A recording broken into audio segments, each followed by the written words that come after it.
जय श्री राम भक्तों। दोस्तों, कथा बहुत ही सुंदर है, बहुत ही ज्ञानवर्धक भी है। आज की कथा है गरीब लक्कड़हारा और घमंडी राजकुमारी। आइए कथा श्रवण करें। बहुत समय पहले की बात है। एक गरीब लक्कड़हारा था। वह पास के घने जंगल में रोज लकड़ियां काटने जाता था। लकड़ियां काट कर वह लाता था। उसे नदी पार करके शहर में जाकर बेच आता था। इस तरह उसका गुजारा चलता था। एक बार गर्मी की दोपहरी में जंगल में वह एक पेड़ के नीचे सुस्ता रहा था। उसने देखा एक मकड़ी उसके रखे लकड़ी के ऊपर झूल रही थी। एक बड़ा सा कीड़ा उस मकड़ी को अपना भोजन बनाने के लिए ताक लगाए हुए था। लकड़हारे ने जब यह देखा तो उसने एक लकड़ी के बड़े डंडे से उस कीड़े को वहां से दूर फेंक दिया। फिर थोड़ी देर बाद वह मकड़ी पेड़ के तने पर थी। एक सांप जैसा कोई जंतु उसकी तरफ लपका। लकड़हारे ने फिर एक डंडे से उस जंतु को दबाकर उसे दूर झाड़ी में फेंक दिया। मकड़ी थोड़ी देर बाद उस लकड़हारे की तरफ लपकी और उसने जोर से उसकी उंगली में डंक मारा। वह मूर्छित हो गया। थोड़ी देर बाद जब लकड़हारे की बेहोशी टूटी तो रात घिर आई थी। उसने अपने उंगली को देखा। वहां पर मकड़ी के डंक के निशान थे, मगर खून की जगह उंगली पर सुनहरे रंग का द्रव्य था जो रात के अंधेरे में चमक रहा था। अचानक उसे अभी अभी बेहोशी में आए एक सपने की याद आई। जैसे वहां कोई बोल रहा था, तुमने मेरी 2 बार रक्षा की है। मैं तुम्हारी उंगलियों में सुनहरे और रेशमी जादू का वरदान देता हूँ। सुबह होने पर जैसे तैसे वह अपने गांव पहुंचा। घर पहुंचकर उसने जब अपनी उंगलियों को खुजलाया तो पाया उसमें से सुनहरे स्वर्ण तंतुओं जैसे धागे निकलने लगे। वह हैरान रह गया और समझ गया कि यह उस मकड़ी का दिया हुआ वरदान है। उसने चरखे पर जब उन धागों को लपेटकर कुछ बुनने लगा, उसे खुद पता नहीं वह क्या बुन रहा था। उसने तो जुलाहे का काम सीखा भी नहीं था। उसके हाथ अपने आप चलते गए। सुनहरे के साथ साथ रंग बिरंगे किस्म के भी धागे निकलने लगे। उसने कैंची से काटा, सुई से सिलाई की। पता नहीं कौन सी अनजान शक्ति उससे यह करवा रही थी। वह अपनी उंगली से धागे निकालता जा रहा था, उसे चरखे पर घुमाता जा रहा था। घंटों बाद उसने देखा, उसने कोई एक सुंदर सी पोशाक निर्मित कर ली थी। अरे, यह तो किसी परी की सुंदर से लिबास जैसा है। मगर उसने यह परी का लिबास क्यों बनाया? वह सोच में पड़ गया। तभी उसके उधर उस राज्य की राजकुमारी की सवारी गुजर रही थी। उस राजकुमारी ने अपने शाही सवारी से देखा कि एक गरीब सा नवयुवक अपने लकड़ी के मकान में बैठा कोई सुंदर सी वस्तु लिए हुए है। राजकुमारी ने अपनी सवारी रुकवाई और चुपके से उस मकान की बड़ी सी खिड़की से झांकने लगी। इतनी सुंदर पोशाक, उसने मन ही मन सोचा। वह अंदर गई। लक्कड़हारा अपने देश की राजकुमारी को अपने घर में देखकर चौंक गया। राजकुमारी ने बड़े ही अहंकार से कहा, अतीव सुंदर, क्या यह सुंदर वस्त्र तुमने निर्मित किया है? जरूर हम राज परिवारों के लिए यह किया होगा। तुम्हें अब मेरे दरबार में आकर इसे बेचने की भी जरूरत नहीं। मैं स्वयं यहाँ पर हूँ। बताओ क्या मूल्य है इस वस्त्र का? लकड़हारे ने कहा, मुझे नहीं पता इसका क्या मूल्य होगा, किंतु अभी तो यह अधूरा है। राजकुमारी ने कहा, ठीक है, कल इसे पूरा करके दरबार में हाजिर हो जाना। तुम्हारी कला को हम सम्मानित करेंगे और तुमसे यह वस्त्र तुम्हारी मुंह मांगी कीमत पर लेंगे। लकड़हारे को कुछ जवाब देते नहीं बना, केवल सिर हिलाकर हाँ कह दिया। राजकुमारी के जाने के बाद लक्कड़हारा पुनः अपने कार्य में लग गया। उसे कल तक इसे पूरा करना था। वह यह भी सोच रहा था कि इस सुनहरे सुंदर पोशाक के बदले में वह क्या मांगेगा। स्वर्ण मुद्राएं, राजमहल में नौकरी, जमींदारी या कुछ भी। उसे काम करते करते रात हो गई।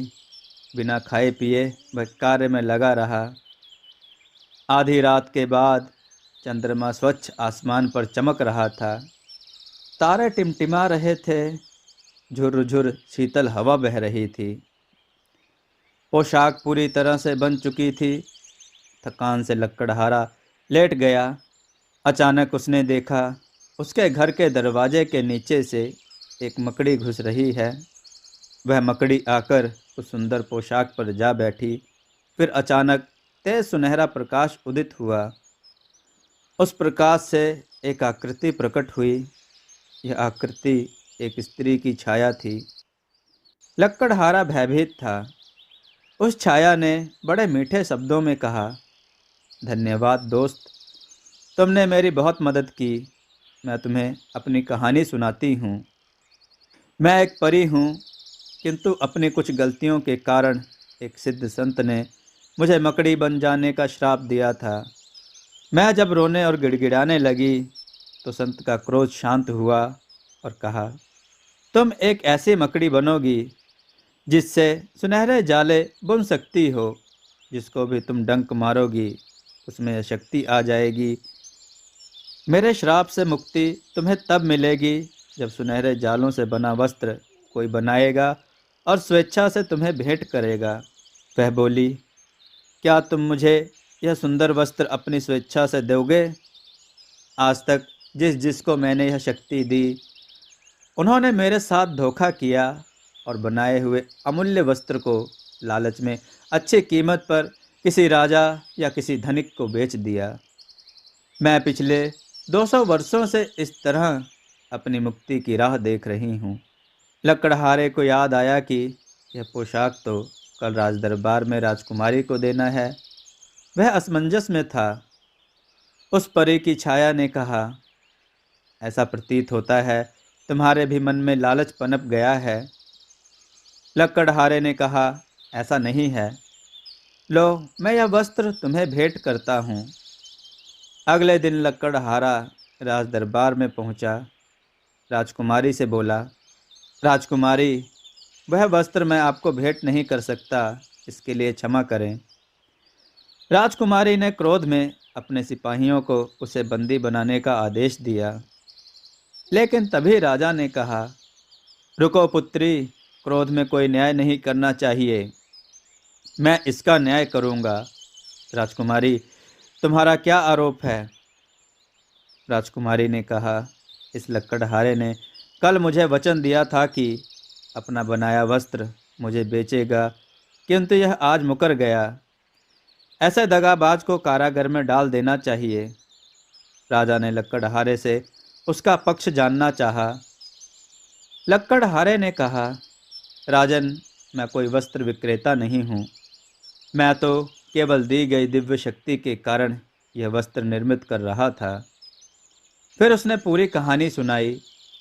सारी बातें सुनने के बाद राजा ने निर्णय दिया, यदि लकड़हारे ने वस्त्र देने का वचन दिया था तो उसे अपना वचन अवश्य पूरा करना चाहिए था।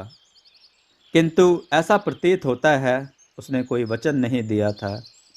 राजकुमारी को वह वस्त्र अत्यंत पसंद था, किंतु कोई चीज़ केवल पसंद आने से अपनी नहीं हो जाती।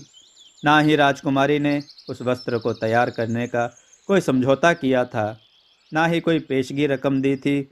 अतः राजकुमारी का यह आरोप गलत है कि उसने किसी प्रकार से वचन को तोड़ा है। साथ ही विक्रेता का यह अधिकार है कि उसे किसे बेचे। कोई बलपूर्वक उससे कुछ नहीं ले सकता।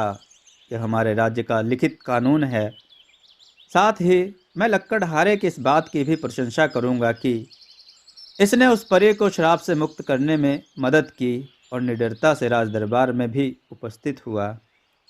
इस तरह लकड़हारे को न्याय मिला और वह लौटा। उसने देखा, वहाँ तो उसका घर नहीं था। उसी जगह पर विशाल महल खड़ा था। वह महल के भीतर गया। वहाँ सुख सुविधा की सब वस्तुएं रखी थीं। उसे वहाँ एक संदेश भी मिला। संदेश में लिखा था, मकड़ी परी की तरफ से ईमानदार लकड़हारे को उपहार। उसने मकड़ी परी को धन्यवाद दिया और कहा, लेकिन मुझे अपनी कुल्हाड़ी वापस चाहिए ताकि मैं लकड़हारे का काम भूल ना जाऊं। वहाँ उसकी कुल्हाड़ी रखी हुई मिली। लकड़हारा बहुत खुश हुआ और मकड़ी परी का धन्यवाद दिया। दोस्तों, आपको यह कथा कैसी लगी? अपने विचार और सुझाव कमेंट में जरूर दें। हमारी कथाओं को लाइक करें, हमारे चैनल को सब्सक्राइब करना न भूलें। हमारी कथाओं को शेयर जरूर करें जिससे लोगों को अच्छा ज्ञान प्राप्त हो। जय श्री राम भक्तों।